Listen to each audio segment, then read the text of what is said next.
Hey, welcome back. I'm Mira. I'm an executive coach for high performing leaders who are tired of feeling like their best is never enough. And if you're here, you probably already know something is off and you are the successful one, you are capable, and you know that, but you are also exhausted. You're already drained.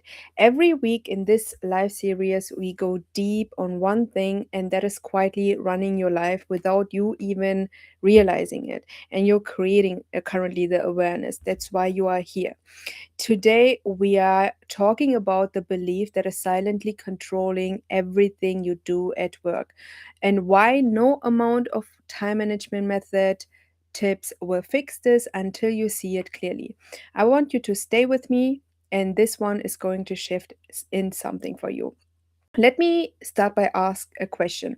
Have you ever said yes to something at work and felt to your stomach that the second you said yes, something is wrong?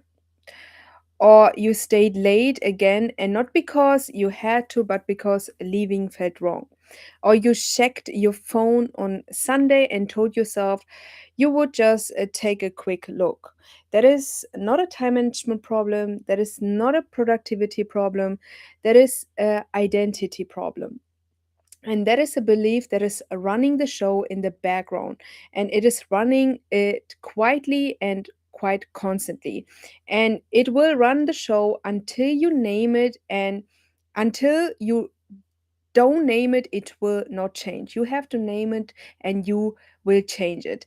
And here is what I see in every high performer, or the most common belief is, if I slow down, I will fall behind, and if I fall behind, I will lose everything. And most high performers don't say this out aloud. They live by it every single day. It shows up at staying late when your calendar is clear. It shows up at saying yes when your body says no. And it shows up as guilt on a Saturday afternoon when you're sitting with your kids, but your brain is still at work. You have still lingering thoughts about work. You don't consciously think this belief, you just act on it, and you act on it over and over again, and it feels normal until you don't create the awareness that it is running the show and it is currently a pattern. You will keep doing it because it's a cycle. And for most of my clients and for most of the high performers I see, it started long before the corporate world.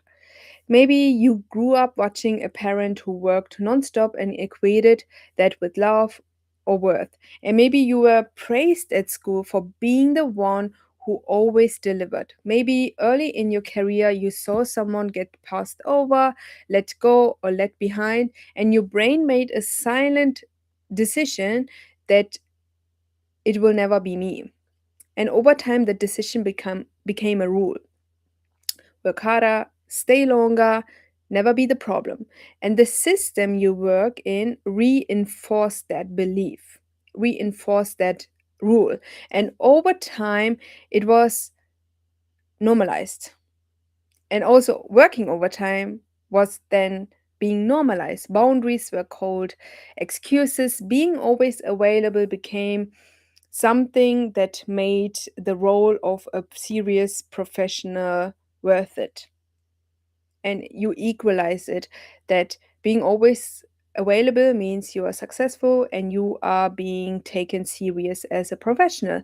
So a belief that was never used to begin with became the lens through which you see or saw everything from that point on. And here's what that belief is actually doing to you right now. It's making you say yes before you even checked in with yourself. It's making you overcommit and spend the rest of the week paying for it. It's making you hold back from delegating because you're afraid the work won't be done right, or that people will think you can't handle it. And it's keeping you from leaving at a decent hour because leaving feels dangerous for you. It feels dangerous for your system. It's like a signal, and it's a wrong signal. And every time you push through and survive another week, the belief gets louder. And it says to you, see, it worked. let's keep going.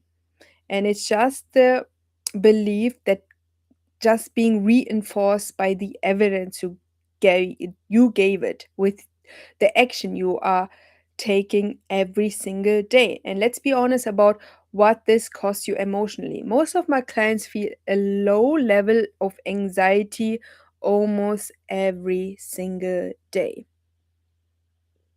And there's not panic, there's just this hum in the background, the sense that you should be doing more.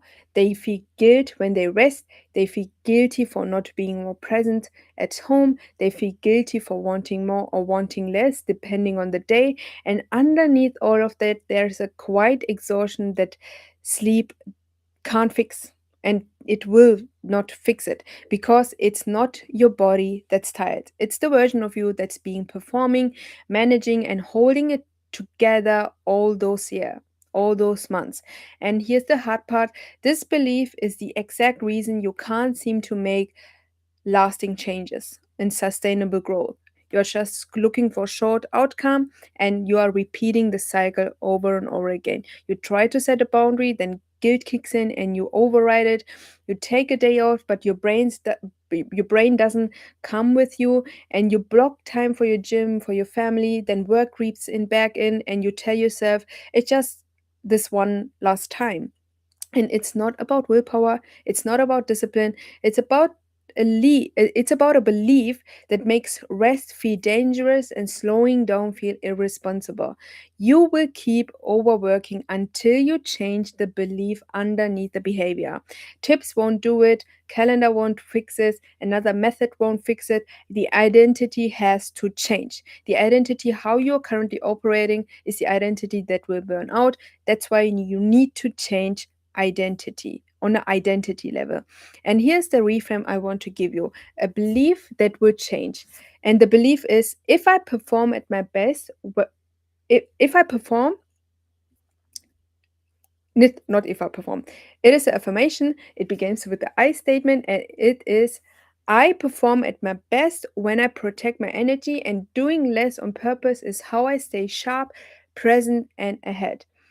Repeat it again with me. I perform at my best when I protect my energy. Doing less on purpose is how I stay sharp, present, and ahead.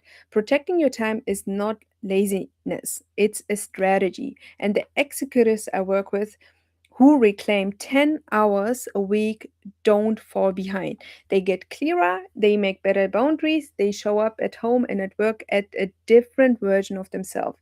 And they delegate better, and they know that the most very valuable thing is their time. And because of that, they stop running on fumes and start running on intention. When you fully believe this new belief, here's what will change.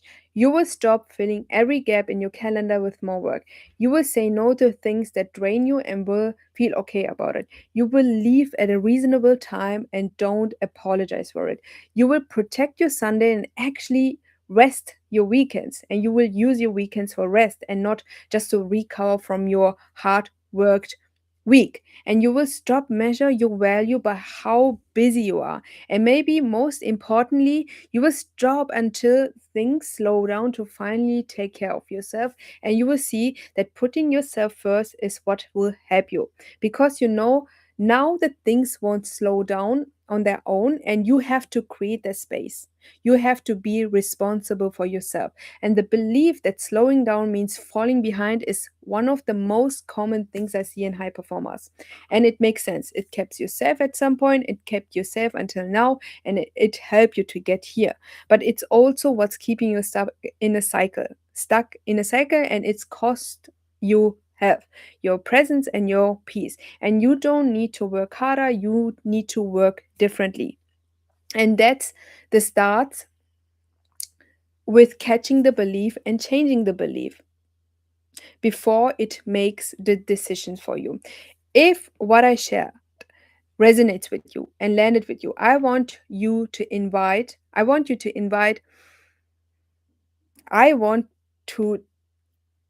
take the next step with you. My one-on-one program helps high-performing executives save 10 hours a week and set better boundaries that actually stick, create time for their family, for their health and themselves without you feeling guilty and without you feeling like you're falling behind at work. We don't just talk about time management problem, we go straight to the root cause, the beliefs, the patterns, the identity that's been running the show. And we will build a new one where you get to be excellent at work and present at home, one where rest is part of a strategy and not a reward you have to earn. And here's the things about waiting: the workload won't shrink, the guilt won't go away on its own. And the longer you stay in the pattern, the harder it becomes to step out of it. The sooner you start, the sooner you get your time, your peace, and your energy back. And here is what I want you to do the next.